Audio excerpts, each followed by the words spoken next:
আসসালামু আলাইকুম দর্শক, আজকে আমি মজাদার এবং সহজ একটা ডেজার্টের রেসিপি শেয়ার করব। আজকের ডেজার্ট আমি তৈরি করেছি খুবই অল্প উপকরণে। আজকে তৈরি করে দেখাবো সাবুদানার পুডিং। কিভাবে তৈরি করেছি এই মজাদার ডেজার্ট সেটি জানার জন্য পুরো ভিডিওটি প্রথম থেকে শেষ পর্যন্ত দেখার অনুরোধ থাকলো এবং প্রতিদিন নতুন নতুন রেসিপি পাওয়ার জন্য আমার চ্যানেলটি সাবস্ক্রাইব করে নেওয়ার অনুরোধ থাকলো। প্রথমেই আমি ডেজার্ট তৈরি করার জন্য জাল করে নেওয়া তরল দুধ নিয়েছি 3 কাপ। আমি একটা প্যানে সব উপকরণগুলো একে একে নিয়ে নিব। আর এই পর্যায়ে কিন্তু চুলার জালটা অফ ছিল। মিষ্টির জন্য ব্যবহার করেছি আধা কাপ চিনি, আর গুঁড়ো দুধ ব্যবহার করেছি 1/4 কাপ, পরিমাণ মতো লবণ ব্যবহার করেছি, আগার আগার পাউডার ব্যবহার করেছি 1.5 চা চামচ। এইবারে আমি 1/4 কাপ সাবুদানা সেদ্ধ করে তারপরে একটা বাটিতে পানিতে ভিজিয়ে রেখেছিলাম যাতে করে একটার গায়ে আরেকটা লেগে না যায়। সেই সাবুদানাটা আমি এখানে দিয়ে দিয়েছি। আর সাবুদানা সেদ্ধ হয়ে গেলে এটার কিন্তু রং চেঞ্জ হয়ে যায়, দেখেই বোঝা যায়। এখন সবগুলো উপকরণ একসাথে ভালো করে মিক্স করে নিয়ে চুলার জালটা অন করে দিব এবং জাল করে নিব 4 থেকে 5 মিনিটের মতো। অনবরত নেড়ে চেড়ে মিশ্রণটাকে জাল করে নিতে হবে। যেহেতু আমি সাবুদানা ব্যবহার করেছি, এটি যদি নেড়ে চেড়ে না জাল করা হয় তাহলে কিন্তু সাবুদানাটা ভেতরে দলা হয়ে যাবে।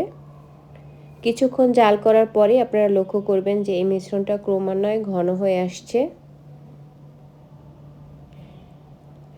এইভাবে জাল করতে করতে যখন মনে হবে যে এটা কাঙ্ক্ষিত পর্যায়ের ঘন হয়ে আসছে, 4-5 মিনিটের মতো জাল করে নিলে কিন্তু হয়ে যাবে। তো আমার মিশ্রণটাও কিন্তু রেডি হয়ে গিয়েছে।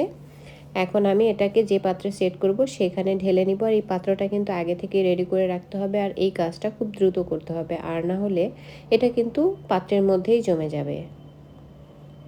এখন আমি এটাকে নর্মাল তাপমাত্রায় রেখে 20 মিনিটের মতো ঠান্ডা করে নিয়ে তারপরে আমি নর্মাল ফ্রিজে 40 মিনিট রেখেছিলাম ভালো করে সেট করার জন্য।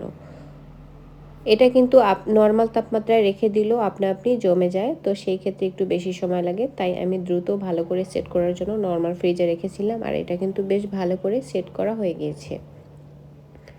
এখন আমি এটাকে আনমোল্ড করে নেব, তবে তার আগে সাইড থেকে আমি একটু আলগা করে নিয়েছিলাম।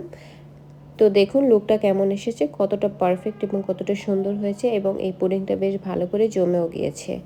এখন আমি আমার পছন্দ মতন শেপে কেটে পরিবেশন করব।